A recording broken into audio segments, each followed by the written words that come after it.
Ooh. Oh, hey. I totally put you there. My name is Stephen French, and you've made it back to God's, oh, what's in my ear? God's Autobiography. This is episode 36, and today we're going to talk about my family, my brother, and a little bit about my relationship with him, other than just like that brother part that we kind of already gave away. Alex and I have been brothers for the entirety of my life, exactly. We've been brothers for about 4 years less than the entirety of his life, and you could probably figure out that he's the older one. We've kind of gone like kind of all over the place with our relationship. It's been to a lot of places, gone through a lot of curves. We both kind of changed as people. We found some times when we clashed, and we found some times when we resonate. When we were kids, it seemed, at least to the best of my ability, he was, well, for a long time, he was kind of my bully. He was always tougher than me. Whenever he learned something new in martial arts, I was always his personal uke that he could test it on. It was fun in a learning sense, but it sucked in a learning sense. I probably have him to credit for, I guess, me being good at math. Before getting really into any math classes, he taught me the times tables, and I would cry as a kid trying to figure out how to multiply everything by 10 and 11, and I was not even those numbers of years alive. But I've got a couple distinct memories. I don't remember too much. I've mentioned before from when I was little. A lot of my memories from those times before like 10-ish, 12-ish, they're more just recollections of stories that are told to me of, I guess, my memories of the past. So I can't go into too much detail with them, but we can go back pretty far. I remember being super tiny. I don't remember, again, I remember being told. I was super tiny. I have no idea what state we were living in. I have no idea how old I was. But my mother tells me that I walked out of the bedroom one night, and I'm just covered in like so much baby powder. And I guess I had an empty baby powder container with me. Not enough that I could have dumped the whole thing on me, but enough to show some concern. So she follows my little powder trail back into the room, and they're looking all over the room trying to find like where the hell did he dump this? And it wasn't until they turned on the light that they realized that I had dumped the entirety of the content onto Alex in his sleep, just coated the kid in powder. So that should be foretelling, I guess, of kind of how we were. A lot of little pranks, and a lot of it I kind of claim were revenge, more like the he started it, and I'm gonna stick to that. I'm 28 and it's still true. I remember when we were, maybe 9, or not we, I'm younger, I was maybe 9 or 10. I think it was in the last house that we all lived in before my dad split. There was a time on a trampoline. He had his buddy Zach was over, and we're on the trampoline in the front yard. It's kind of close to the street. It's like a big ditch in the way, so it wasn't like dangerously close. But I remember at the time I had these black button-down, like tear-down pants, like just warm-ups for, they're probably mine or his for some sporting, I don't know, whatever we did. And I recall, this one I think I kind of remember myself, is they had thought it'd be funny to kind of like grab onto the side of those and yank on them, so they just ripped right off me, and I'm bouncing in my tidy whities and just crying because I am just bouncing in my tidy whities, and anyone driving by could definitely see, and I was just embarrassed and young. So that sucked. I still remember that, unfortunately. In that house, though, I do recall getting him back, and it was pretty mean. We were playing catch one day. I don't remember anything about playing catch, but we're coming back to the house, and I've got my glove and I've got the ball. I'm like, Alex, you gotta trust me. I've got a fun idea. You gotta lay down and close your eyes. And I get this kid to lay down and close his eyes. I don't know why, it was so dumb. And I just held the ball and just dropped it right on his dick. Just nut shot from a fall. He's rolling over in tears. I'm rolling over laughing in tears. And it was a good time. It was in that same house.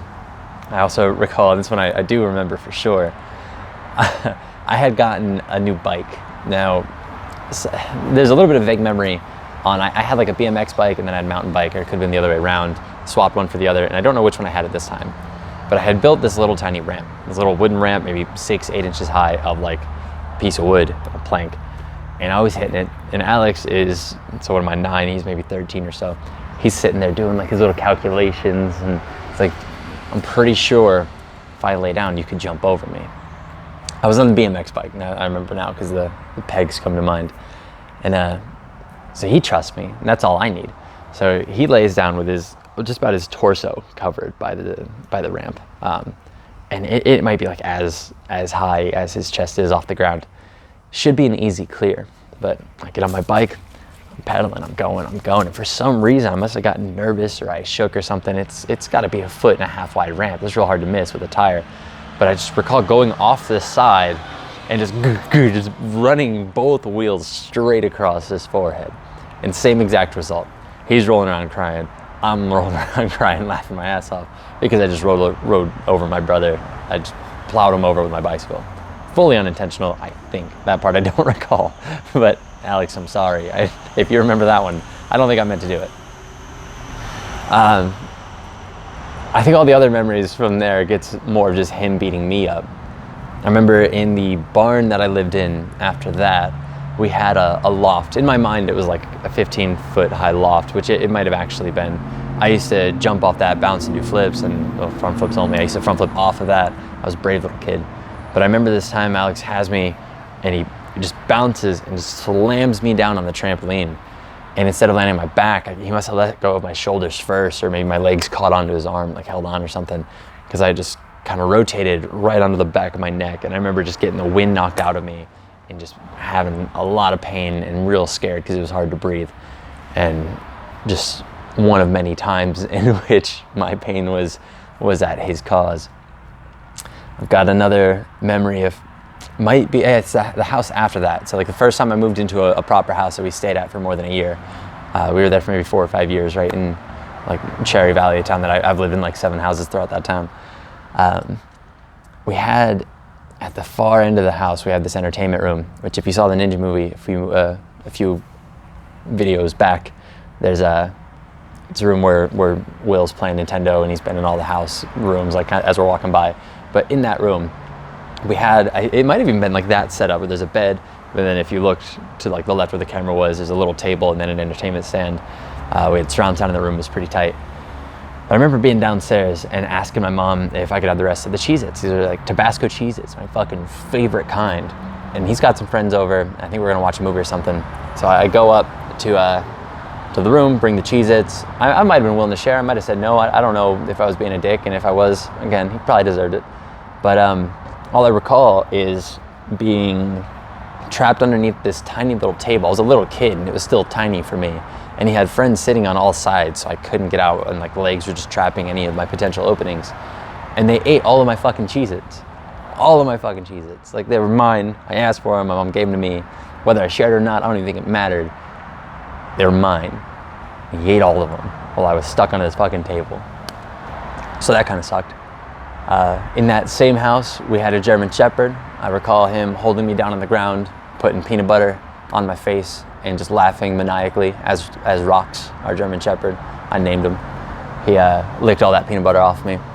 It was very common that he would like wrestle me and hold me down, and then he would say ow, and since Rox was like really loyal to him, Rox would just start biting me because the dog was too dumb to figure out what was going on. That happened a lot. And then he, towards like the later years in high school for him, I guess when I was starting just to get into high school and then him starting to go off to college, that's when he went through a big personality shift, and I wasn't too keen on it. That whole time, like since my dad splitting, I wasn't really looking up to my dad as a role model. I still loved the guy. I still communicated with him more so than my siblings did at the time, but he was no longer my role model by any means. I saw a lot of his mistakes. I didn't want to make those, and I figured the best way is to avoid that. It was around that time I started to see a lot of those values that I didn't like in my dad. I started to see them in my brother, and we don't really need to dive into that, but I was starting to like kind of lose him as a role model. Also, he was my bully. He just kept beating me up all the time, so it wasn't exactly the person I wanted to become. And we kind of got bitter towards one another for several years. We would clash quite a bit, and it became someone I didn't really want to be around, and I'm sure I was somebody he didn't want to be around. And by the time he got married, he had asked me to be his best man, and we're not like on great terms. We don't talk very often at this point in time, so I was pretty surprised. It seemed more just like I don't know, maybe he felt obligated that he should have, or maybe he was trying to teach me a lesson I didn't want to learn. I don't know. I didn't know what it was. I didn't really care too much for it. But he asked me, so I said I would. I wasn't really able to set up his his bachelor party, because I don't know his friends or his area, so someone else took care of that. But I was the best man at the wedding, which means that I had to do a speech at the after party thing.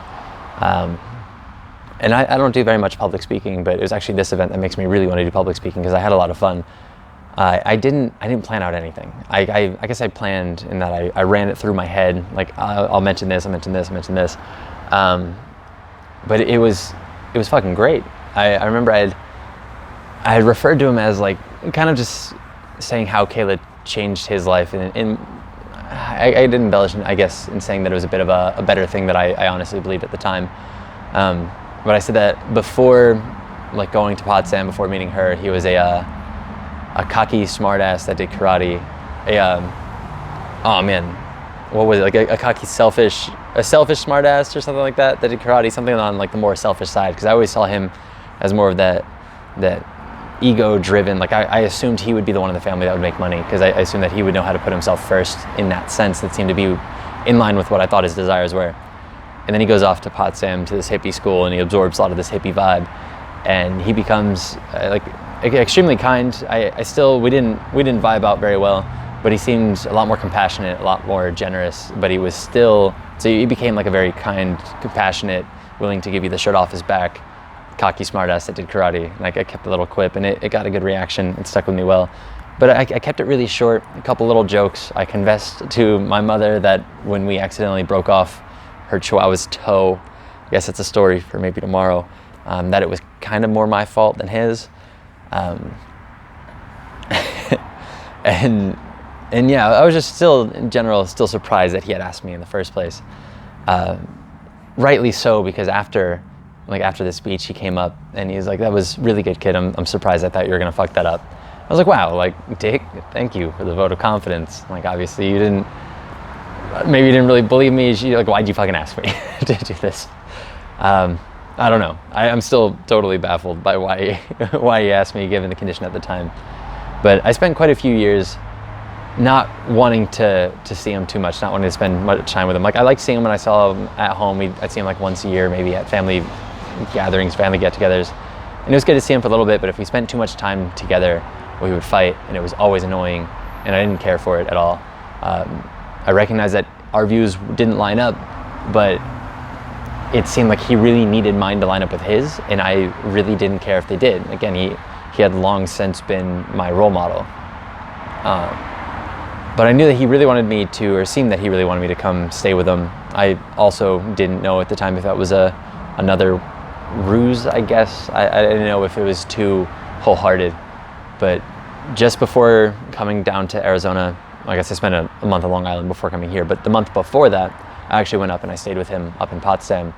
And it seems that he has changed personalities, not drastically, people don't do that, but he's gone through some changes for the better, and I believe I've gone through quite a few changes for the better. And it seems that at this point in time, we've both shifted enough that we seem to resonate pretty well. I feel like I understand him a lot more. I feel like he has a more accurate understanding of who I am. I think he still thinks I'm gay, which I'm not, and that's fucking annoying, but whatever. My relationship life has nothing to do with him, so I don't care too much. But yeah, I got to know him pretty well over that month. He had a month off for paternity leave. He just had his second son a few months back, and it was amazing. I really got to be close with my brother. We went on some small adventures, didn't get to do as much of that as I would have liked, but we got to do some stonemasonry work, the stuff that we had done together years prior, and it was really nice. I'm actually back to a point where I avidly await the next time I get to spend that much time with him again. Maybe like next summer, while I have my van and I'm traveling, or any of the warmer months, I definitely want to make my way up to him and spend some more good time with him. But yeah, I'm hoping that just kind of carries on as our relationship, and as we start, I don't know, vibing out more and having some good times. I don't know why, Alex. I don't know why you came to mind today, but in case you do watch this one, I love you. I miss you. I hope everything's good with the kids. I hope Kayla's doing all right. And I'll see you soon, man. God's Autobiography, episode 36. Peace, love, and chicken grease. Well, fuck that chicken grease. Fuck it.